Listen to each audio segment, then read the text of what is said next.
ಗದಗ ತಾಲೂಕು ತಿಮ್ಮಾಪುರ ಗ್ರಾಮದಲ್ಲಿ ಶ್ರೀ ರೇಣುಕಾದೇವಿ ಯಲ್ಲಮ್ಮನ ದೇವಸ್ಥಾನ ಕಳೆದ 4 ವರ್ಷಗಳ ಹಿಂದೆ ನಿರ್ಮಾಣ ಕಾರ್ಯಕ್ಕೆ ತಿಮ್ಮಾಪುರ ಗ್ರಾಮದ ಗುರಿಯರು ಪ್ರಾರಂಭಿಸಿದ್ದರು. ಕಾರಣಾಂತರ ಶ್ರೀ ರೇಣುಕಾ ಯಲ್ಲಮ್ಮನ ದೇವಸ್ಥಾನ ಹಣಕಾಸಿನ ತೊಂದರೆಯ ಮೂಲಕ ಅದು ತಡೆ ನೀಡಲಾಗಿತ್ತು.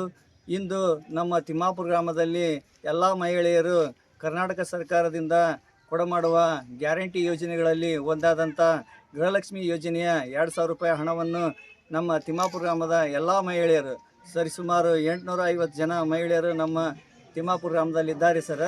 ಅವರೆಲ್ಲರೂ ಸ್ವಯಂ ಪ್ರೇರಣೆಯಿಂದಾಗಿ ಶ್ರೀ ರೇಣುಕಾ ಯಲ್ಲಮ್ಮನ ದೇವಸ್ಥಾನಕ್ಕೆ ಅವ್ರು ಏನು ಮಾಡ್ತಾರಪ್ಪ ಅಂದ್ರೆ ತಮ್ಮದು 2,000 ರೂಪಾಯಿ ಹಣವನ್ನು ಈ ಫೆಬ್ರವರಿ ತಿಂಗಳಲ್ಲಿ ಏನು ಬಂದೈತಲ್ಲ ಸರ, ಅವರು ಆ ಹಣವನ್ನು ನಮ್ಮ ಶ್ರೀ ರೇಣುಕಾದೇವಿ ಟ್ರಸ್ಟ್ ಕಮಿಟಿಯವರಿಗೆ ನೀಡಿ ನಮ್ಮ ದೇವಸ್ಥಾನ ಇದು ನಿಲ್ಲಬಾರ್ದು, ಈ ದೇವಸ್ಥಾನ ಪುನರ್ ಪ್ರಾರಂಭ ಮಾಡಿರಿ ಅಂತಂದು ಸ್ವಯಂ ಪ್ರೇರಣೆಯಿಂದ ಎಲ್ಲ ಮಹಿಳೆಯರು 850 ಜನ ಮಹಿಳೆಯರು ಗೃಹಲಕ್ಷ್ಮಿಯ ಮಹಿಳೆಯರು ಸ್ವತಃ ತಾವೇ ನಮ್ಮ ದೇವಸ್ಥಾನಕ್ಕೆ ಬಂದು ನಮ್ಮ ದೇವಸ್ಥಾನದ ಟ್ರಸ್ಟ್ ಕಮಿಟಿಯವರ ಅಧ್ಯಕ್ಷರ ಸಮ್ಮುಖದಲ್ಲಿ ತಮಗೆ ಬಂದಂಥ 2,000 ರೂಪಾಯಿ ಹಣವನ್ನು ದೇಣಿಗೆ ರೂಪದಲ್ಲಿ ಇಂದೆಲ್ಲ ನೀಡುತ್ತಿದ್ದಾರೆ.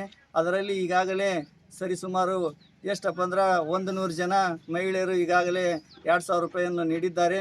ಅದು 2,50,000 ರೂಪಾಯಿ ಆಗಿದೆ. ನಮ್ಮ ತಿಮ್ಮಾಪುರ ಗ್ರಾಮದಲ್ಲಿ 850 ಜನ ಎಲ್ಲರೂ ನೀಡಿದ್ರೆ ಅದು ಒಂದು 16 ಲಕ್ಷ ರೂಪಾಯಿ ದೇಣಿಗೆ ರೂಪದಲ್ಲಿ ಸಂಗ್ರಹ ಆಗಿ ನಮ್ಮ ದೇವಸ್ಥಾನ ಬೇಗನೆ ಇನ್ನೂ ಒಂದು 5-6 ತಿಂಗಳಲ್ಲಿ ಮುಕ್ತಾಯ ಹಂತವನ್ನು ತಲುಪುತ್ತಂತಂದು ನಾವು ಈ ಮೂಲಕ ಹೇಳುತ್ತಾ, ನಮ್ಮ ಎಲ್ಲ ಗ್ರಾಮದ ಮಹಿಳೆಯರಿಗೂ ತಮ್ಮ ಗೃಹಲಕ್ಷ್ಮಿ ಅಮೌಂಟನ್ನು ಈ ಕಮಿಟಿಯವ್ರಿಗೆ ಏನು ನೀಡಿದ್ದಾರೆ ಅವ್ರಿಗೆ ನಾವು ತುಂಬ ಹೃದಯದ ಧನ್ಯವಾದಗಳನ್ನು ನಿಮ್ಮ ಈ TV ಮಾಧ್ಯಮದ ಮೂಲಕ ನಾವು ಕೇಳಿಕೊಳ್ತಿದ್ದೇವೆ. ರೇಣುಕಾ ಯಲ್ಲಮ್ಮ ಗುಡಿ ಕಟ್ಟಕುಂತಾರ್ರಿ. ಇಲ್ಲಿ ಗೃಹಲಕ್ಷ್ಮಿ ರೊಕ್ಕ ಈಗ ಸಾಲಿಂದಿದ್ರ ಗೃಹಲಕ್ಷ್ಮಿ ರೊಕ್ಕ ಕೊಡಕುಂತಾರೆ. 800 ಜನ ಮಂದಿ ಕೊಟ್ಟಾರೆ ಇಲ್ಲಿ ನಮ್ಮೂರವ್ರು. ಹಂಗೇನಾರು ಕಡಿಮೆ ಇದ್ರೆ ಮತ್ತೆ ಕೊಡ್ತಾರೆ. ಇದು ಯಾರು ರೊಕ್ಕ ಕೊಡಕುಂತೀರಮ್ಮ ನೀವು? ಗೃಹಲಕ್ಷ್ಮಿ ರೊಕ್ಕ ರೀ. ಗೃಹಲಕ್ಷ್ಮಿ ರೊಕ್ಕ. ಇದು ಯಾವ ಗುಡಿ ಅಮ್ಮ? ಇದು ರೇಣುಕಾ ಯಲ್ಲಮ್ಮ ಗುಡಿ. ಒಟ್ಟ ನಿಮ್ಮ ಊರವ್ರು ಎಲ್ಲ ಹೆಣ್ಮಕ್ಳು 800 ಜನ ಹಾಕರಿ. ಇಷ್ಟು ಗೃಹಲಕ್ಷ್ಮಿ ರೊಕ್ಕ ಕೊಡಕುಂತಾರಿ. ಮತ್ತೆ ಹಂಗೆ ಕಡಿಮೆ ಬಿದ್ರೆ ವಾಪಸ್ ಇನ್ನೂ ಕೊಡ್ತೀರಿ? ಓಕೆ ಅಮ್ಮ. ನಿಮ್ಮ ಹೆಸರು? ಶಾಂತ ರೀ. ಗದಗ ತಾಲೂಕು ತಿಮ್ಮಾಪುರ ಗ್ರಾಮದ ಶ್ರೀ ರೇಣುಕಾ ದೇವಿ ಯಲ್ಲಮ್ಮನ ದೇವಸ್ಥಾನ ಕಟ್ಟಲು ಎಲ್ಲರೂ ಸಿದ್ಧರಾಗಿದ್ದರು. ಹಣಕಾಸಿನ ತೊಂದರೆಯಿಂದ ಸ್ವಲ್ಪ ಕಟ್ಟಡ ನಿಲ್ಲಾಗಿತ್ತು. ಆದ ಕಾರಣದಿಂದ ನಾವು ಸಹ ಹೆಣ್ಮಕ್ಳು ಗೃಹಲಕ್ಷ್ಮಿ ದುಡ್ಡಿನಿಂದ ಇದನ್ನು 850 ಜನ ಇದರ ಅಷ್ಟೂರು ಕೂಡಿ ನಾವು ಗೃಹಲಕ್ಷ್ಮಿದು 2,000 ರೂಪಾಯಿ ಒಂದು ತಿಂಗಳದ್ದು ಕೊಟ್ಟು ನಾವು ಕೆಲಸ ಶುರು ಮಾಡಿಸೀವಿ. ಇನ್ನು ಮುಂದೆ ಸ್ವಲ್ಪ ದುಡ್ಡು ಕಮ್ಮಿ ಬಿದ್ದರೂ ನಾವೆಲ್ಲ ಹೆಣ್ಮಕ್ಳು ತಿಮ್ಮಾಪುರ ಗ್ರಾಮದ ಹೆಣ್ಮಕ್ಳು ಎಲ್ಲರೂ ಕೊಟ್ಟು ನಾವು ನಡೆಸ್ಕೊಡ್ತೀವಿ. ತಾಲೂಕು ತಿಮ್ಮಾಪುರದಿಂದ ರೊಕ್ಕ ಕೊಡಕತ್ತೀವಿ ಮಹಿಳೆಯರು. ಎಲ್ಲ ಗುಡಿ ಕಟ್ಟಡಕ್ಕೆ ರೊಕ್ಕ ಇದ್ದಿದ್ದಿಲ್ಲ, ಕಡಿಮೆ ಬಿದ್ದಿತ್ತು.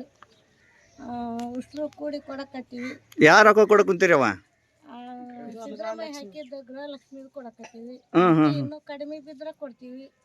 ನಮ್ಮ ಗುಡಿ ಯಾವ್ದು ಚಲೋತ್ನಾಗ ಅದ್ರ ಸಾಕು. ಇದು ಯಾವ ಗುಡಿ ಕಟ್ಸಕುಂತಾರಿ ನಿಮ್ಮ ಊರಾಗ? ಯಲ್ಲಮ್ಮನ ಗುಡಿ ಕಟ್ಸಕತ್ತೀವಿ. ಇದು ರೇಣುಕಾ ಯಲ್ಲಮ್ಮ ಗುಡಿ. ಎಷ್ಟು ವರ್ಷದಿಂದ ಆತ್ರಿ ಕಟ್ಟಕುಂತ?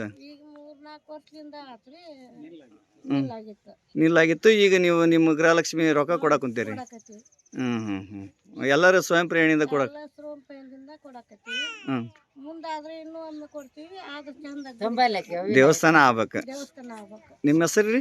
ನಮ್ಮ ಹೆಸರು ರೇಣಮ್ಮ ಬೀರಪ್ಪ ದೇವರಾಜ್. ಓಕೆ.